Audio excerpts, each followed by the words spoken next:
Bueno, bideo honetan ebatziko ditugu elektrolisi ariketa batzuk. Zuek ikusteko, normalean ze galdetzen duten, eta ze ariketa tipo eduki ditzakegun oso errazak dira, eta orduan ikustu dut erraz ulertuko dituzuela. Bueno, lehenengo ariketa. Uztaia 2016.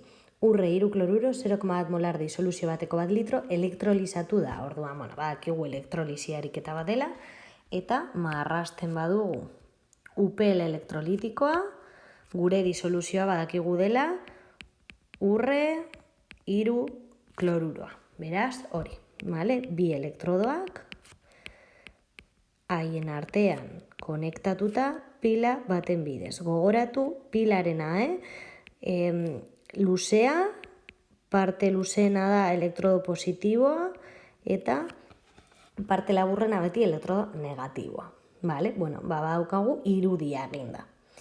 Orduan, prozesuan urre metalikoa eta kloroa lortzen direla jakinik, hau da, hauek dira produktuak.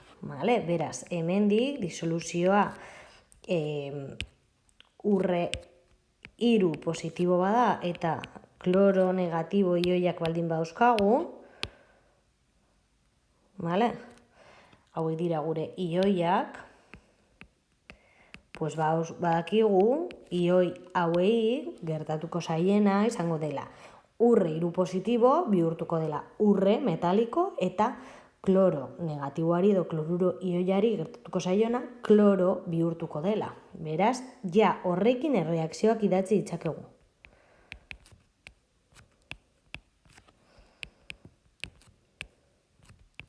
Gogoratu kloro oinarrizko egoeran diatomikoa dela. Momentuz, hola utziko dugu, datuak idatzita. Idatzitzazu zelula elektrolitikoaren anodoan eta katodoan gertatzen diren prozesuen ekuazio kimikoak. Beraz, lehenengoa esartzea zein da anodo eta zein da katodo. Horretarako, gogoratu pilarekin hasten garela eta pentsatuz zein den elektroien mugimendua. Beraz, piletan gogoratu.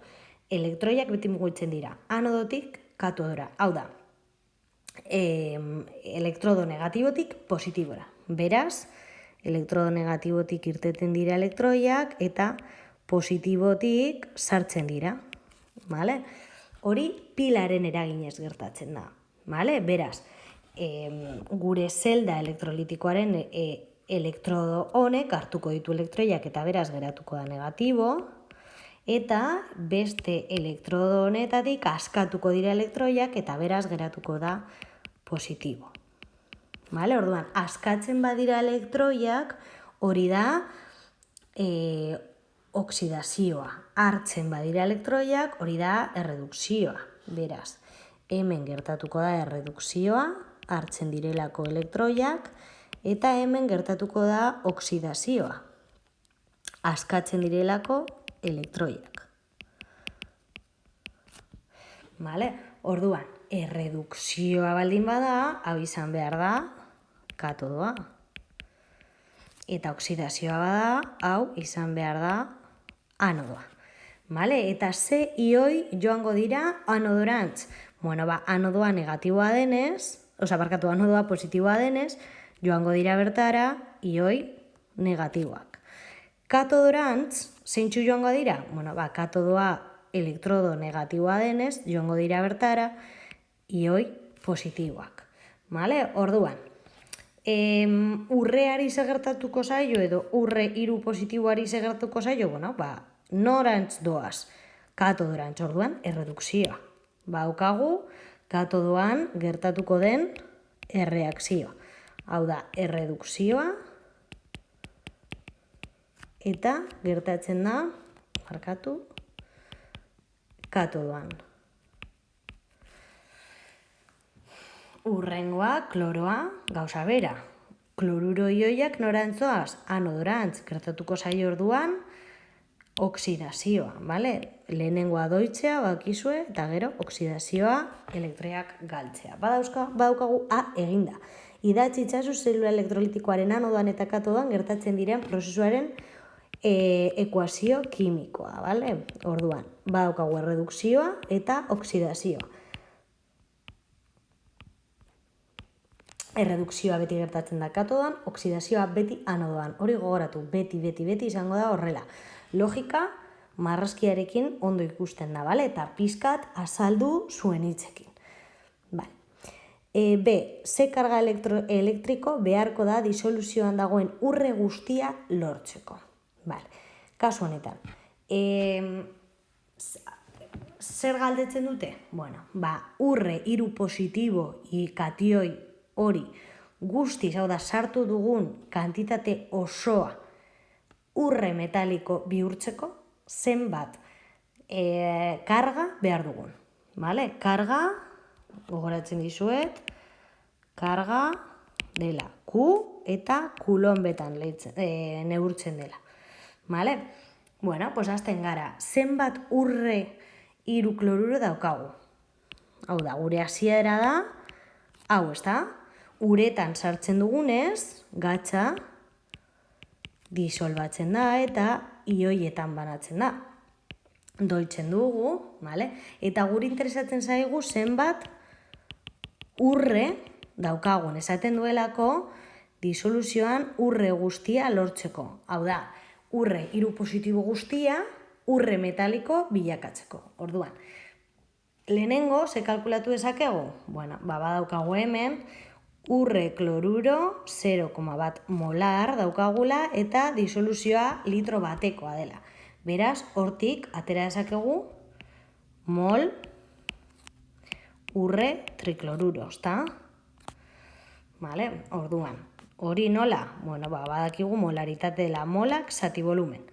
Beraz, molak izango dira molaritate bider volumen. Hau, bakizue soberan, vamos.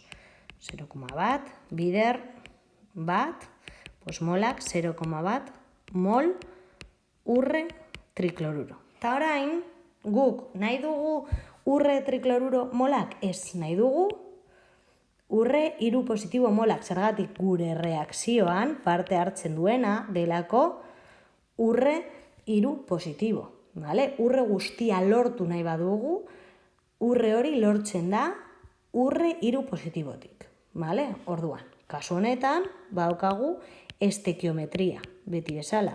Eta estekiometria erabiliz, gu badakigu mol bat urre trikloruro dela baita ere mol bat urre hiru positibo. Beraz, badaukagu 0,1 mol urre hiru positibo. Baina galdetzen digute zenbat urre hiru positibo dauden disoluzioan? Ez.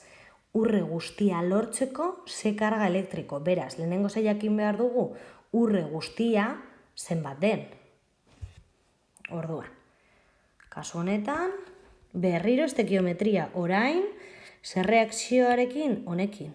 Vale? Erlazionatu behar dugu mol hauek mol urre metaliko molekin. Orduan, badaukagu 0,1 mol urre hiru positibo, bider.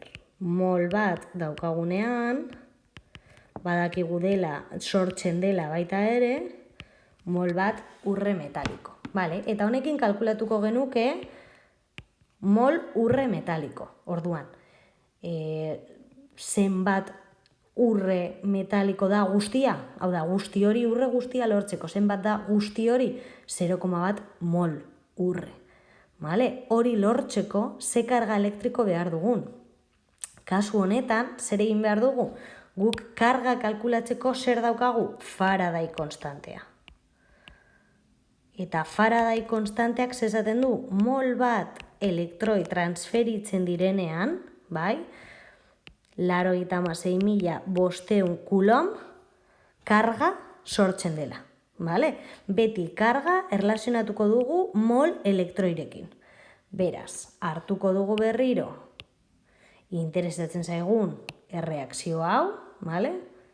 Jarriko dizuet hemen, ondo ikusteko, vale? Eta ze behar dugu elektroiak. Vale? Zergatik gure Faraday konstanteak zer erlazionatzen du kargarekin? Mol elektroiak noski. Azkenean elektrizitatea zer da? Elektroien garraioa. Beraz, interesatzen zaigu zenbat elektroi garraiatzen diren. Beraz, gu badakigu mol urre bat sortzeko zenbat mol elektroi transferitu behar dira kloroarekin. 3 mol elektroi, hemen jarriko dugu baita ere, estequiometriarekin jarraitu. Bale, ez zaigu interesatzen mol urre baizik eta mol elektroi. Mol bat urre lortzeko behar ditugu 3 mol elektroi. Bale? Eta orain karga kalkulatzeko badaukagu behar duguna. Mol elektroi. Bale? Gure ekibalentzia zein da? Mol bat elektroi transferitzean lortzen dugula karga hau. Orduan 3 mol elektroi transferitzean zenbat? Mol urre, mol elektroi, eta azkenean kulom geratzen dira. Eta hau ematen du 28.950 kulom. Hori izango zen, beren erantzuna ze karga elektriko beharko da disoluzioan dagoen urre guztia lortzeko. Orduan, 0,1 mol horiek zenbat karga eragiten dute. Eta eman dio reakzioa. Beraz, hartuko dut interesatzen zaidana. Ja ebatzi ditugu A eta B, eta orain, C. Orduan, karga kalkulatu dugu, 28.950 kulom. Hori izan da B. B atalean kalkulatu duguna. Orduan, karga horrekin, prozesu honetan, ze kloro volumen askatuko da baldintza normaletan neurtuta. Honek zesan nahi du orain begiratu behar dugula kloro. Lehen B atalean galdetu digute urreari buruz, orain galdetzen digute kloroari buruz. Ze erdi erreakzio hartuko dut orduan? Kloroaren eratzen zaidan erreakzioa, eta itxatziko dut hemen. Eta hori da interesatzen zaidan erdi erreakzioa, zergatik kloroari buruz galdetzen didatelako. Ze kloro volumen askatuko da. Beraz, zenbat kloro lortuko den, eta gainera kantitate hori volumenean neurtuta. Eta esaten digute, kloroa, gogoratzen baldin ez badugu, gaseosoa dela. Beraz, volumena kalkulatzeko gas bat baldin badaukagu, badakizue PVNRT erabili dezakegula, gas idealen ekuazioa. Beraz, zer datu dauzkagu? Garraiatzen den karga, eta erdi erreakzioa. Horrekin badaukagu guztia, zergatik, karga beti errelazionatu dezakegulako mol elektroiekin. Eta kloroa gas bat denez, erabiliko dugu baita ere volumena kalkulatzeko, esan dugun bezala, gas idealen ekuazioa. Beraz, ze behar dugu volumena ateratzeko presioa badakigu, baldintza normaletan neurtuta atmosfera bat delako, volumena da eskatzen digutena, R da konstantea eta badakigu 0,082, eta temperatura badakigu baita ere baldintza normaletan 25 gradu zentigradu dela. Beraz, ze jakin behar dugu? Molak. Ze molak? Kloroari buruz galdetzen digutenez, kloromolak. Orduan hori da kalkulatuko duguna. Horretarako zer dakigu? Karga. Gu badakigu gure zelda elektrolitikoan karga hori lortu dugula. Eta karga zerekin erlazionatu dezakegu Faraday konstantearekin? Mol elektroiekin, ezta? Kulom horiek lortzen dira, mol elektroi bat transferitzean. Beraz, kulomak orduan desagertuko dira, eta orain mol elektroi hauek erlazionatu ditzakegu kloroarekin, gure reakzioan elektroiak eta kloroa daukagulako. Orduan gure reakzioan 2 mol elektroi transferitzen direnean, mol bat kloro sortuko da. Eta horrela, mol elektroi desagertuko dira eta lortuko dugu azkenean mol kloro molak zenbatekoak diren jakitea. Eta ematen du 0,15 mol kloro. Eta mol hauek eraman ditzakegu formulara, presioa, atmosfera bat, volumena ez dakigu, mol kloro 0,15, R 0,082 konstantea eta temperatura goratu beti kelvinetan, 25 gradu zentigradu kelvinetan, 288. Beraz, volumen kloro, zenbat volumen kloro sortzen da, emango du 3,76 litro. Vale? Guztia nazioarteko sisteman jarri baldin badugu, erantzuna litrotan lortuko dugu. Hau da, ariketa hauek beti dira estequiometria erabiltzen. Bai, ze estequiometria erdi erreakzioarena galdetzen badidate kloroaren erdi erreakzioari buruz, hori hartuko dut. Galdetzen badute urreari buruz, erdi erreakzio hori hartuko dut.